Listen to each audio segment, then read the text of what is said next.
جب نیت میں کھوٹ آ جائے تو پھر یہ تینوں چیزیں راستہ بدل لیتی ہیں، مال، رزق اور محبت۔ انسان مایوس اور پریشان اس وقت ہوتا ہے جب اپنے رب کو راضی کرنے کے بجائے لوگوں کو راضی کرنے میں لگ جاتا ہے۔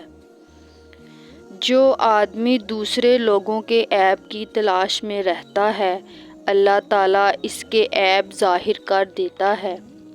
دل سوچ سمجھ کر توڑا کرو، ہر گناہ کی معافی نہیں ہوتی۔ وقت کو پیدا کرنے والے کو وقت دے کر دیکھو، وہ تمہارا وقت بدل دے گا۔ صرف احساس بدل جاتے ہیں دنیا میں، ورنہ محبت اور نفرت ایک ہی دل سے ہوتی ہے۔ نیک بننے کے لیے ایسی ہی کوشش کرو جیسی کوشش خوبصورت دکھنے کے لیے کرتے ہو۔ جھانکنے کی بہترین جگہ اپنا گریباں ہے اور رہنے کی صحیح جگہ اپنی اوقات ہے۔